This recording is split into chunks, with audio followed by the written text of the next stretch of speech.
ভাই এইভাবে বাংলাদেশ টপ ওয়ানে মারবে ভাই, আমি তো বুঝতে পারতেছি না ভাই এটা কি করছে ভাই।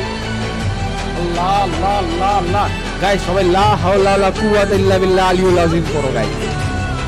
আমার আমার মানে আমি কোথায় ভাবলাম যে বাংলাদেশ টপ ওয়ান 5টা রাউন্ড জিতবে, বাংলাদেশ টপ ওয়ানের সাথে কিন্তু আরএচকে 5টা রাউন্ড জিতবে, অর্থাৎ আরএচকে একটা জিতলে বাংলাদেশ ওপেন একটা জিতবে, বাংলাদেশ ওপেন একটা জিতলে আরএচকে একটা জিতবে, আজকে জিতবে বাংলাদেশ এবং জিতবে এবং জিতবে এবং কি হইতেছে গাইস, হইতেছে নাকি হইতেছে নাকি এইটাই বুঝতে পারতেছি না এখানে হইতেছে নাকি।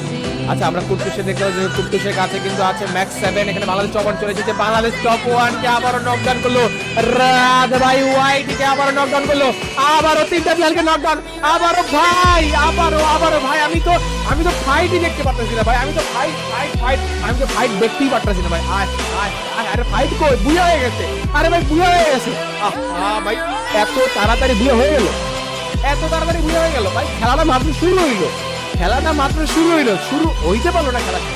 আর এটা কি হলো ভাই, এটা কি হলো?